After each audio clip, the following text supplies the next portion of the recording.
crianças do quarto ano! Tudo bem com vocês? Meu nome é Elida Maiara e hoje eu estou aqui para darmos continuidade aos assuntos de ciências. Hoje vamos iniciar o mês de junho, tá bom? Olha só que assunto legal! A água, o solo e o ser humano. São coisas que a gente sempre vê no dia a dia, não é isso? Olha só, a água e nossa saúde. A água limpa nem sempre significa que ela está boa para beber. Existem momentos na vida da gente que a gente pega uma água e não sabemos de onde ela vem, se ela está infectada, mesmo ela estando com uma visualização boa, mas às vezes ela não está em bons cuidados para a gente tomar, tá certo? Então a gente precisa ter um pouquinho de cuidado nisso. A água pode estar contaminada por seres invisíveis a olho nu, ou seja, que a gente não consegue notar com apenas o olho que possuímos. Elas podem não fazer bem à nossa saúde. Infelizmente, caso não tomarmos cuidados necessários das águas, podemos contrair algumas doenças infectosas, tá bom? Tais como a gripe, a febre amarela, a dengue, a cólera, a raiva, a malária, a AIDS e a esquistossomose. Essas são algumas doenças infectosas que existem no mundo, tá bom?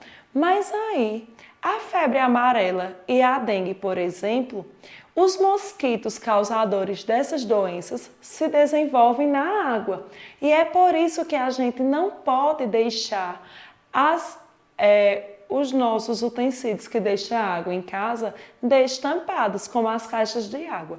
Temos que deixar tudo fechadinho para que não aconteça a proliferação de novos mosquitos. Temos também a cólera e a esquistossomose, que é a água pode estar contaminada por alguns dos seres vivos. Pode acontecer de algum animal ter feito cocô nessa água ou xixi, e aí essa água entra no nosso organismo, causando assim essas infecções. E é por isso que eu sempre digo, nem toda água limpa a gente pode tomar, tá certo? Olha só, o solo e esgoto.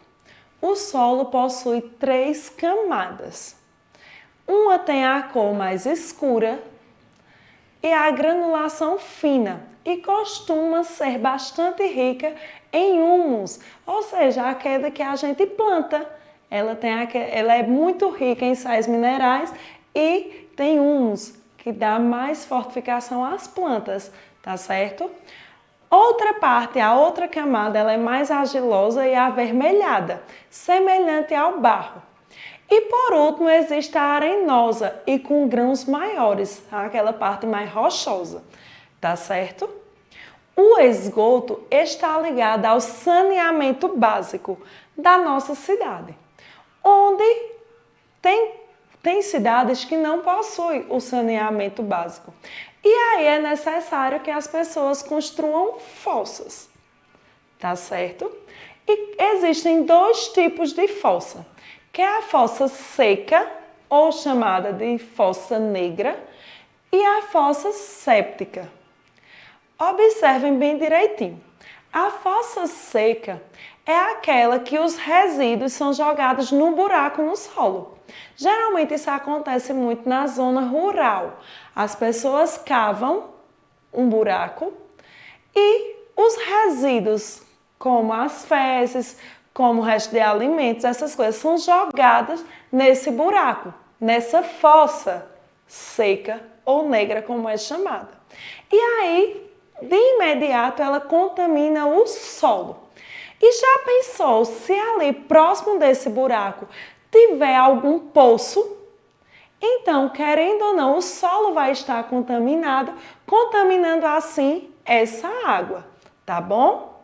E temos também a séptica, que o esgoto não é liberado diretamente no solo, o que diminui o risco de contaminação do solo e dos lençóis de águas subterrâneas. Eu vou mostrar agora o exemplo a vocês.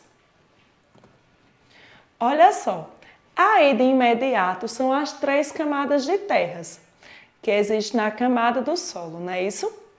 Temos a negra, né, que é rica de humus. Temos a parte mais argilosa e temos, por último, a parte rochosa, tá bom? Nesse segundo exemplo, está aí a fossa negra ou fossa seca. Se vocês observarem bem direitinho, tem um poço artesiano do lado desse banheiro. Então, essa fossa está sendo enchida de xixi e de fezes.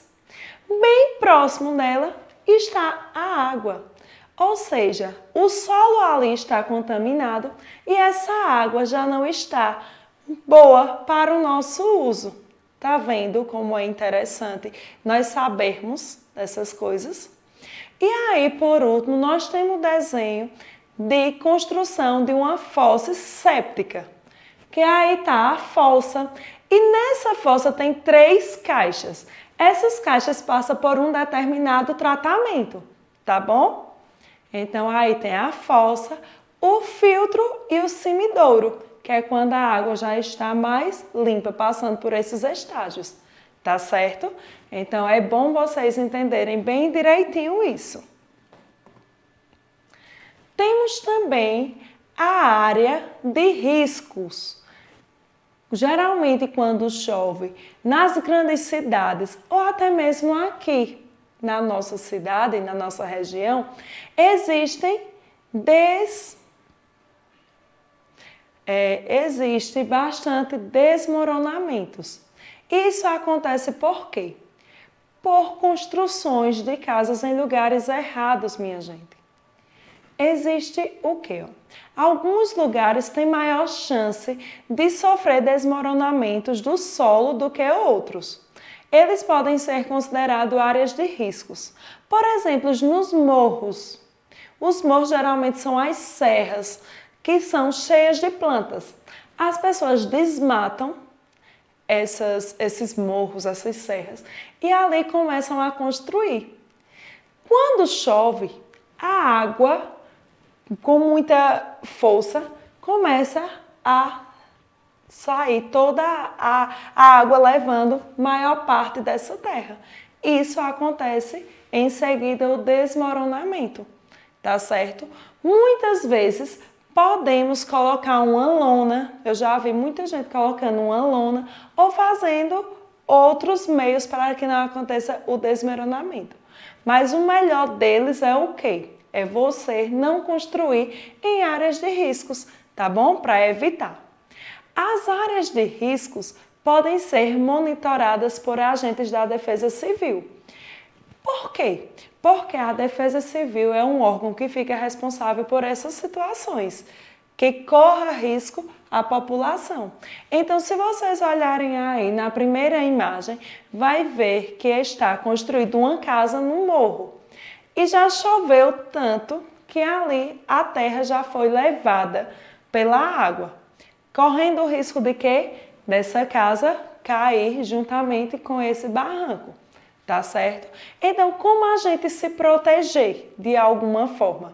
Ficar atento a todas as entradas de água, desconectar os aparelhos elétricos das tomadas, porque através da chuva também podemos correr outros riscos. Proteger os documentos e objetos de valor em sacos plásticos. Evitar o contato com a água das enchentes. Em caso de inundação, vá para um lugar seguro, porque essas casas que estão em lugares errados, elas podem desabar a qualquer momento, tá bom? Então, eu espero que eu tenha contribuído com vocês nessa aula. Façam as atividades que a professora de vocês solicitarem no livro e até a próxima. Beijos!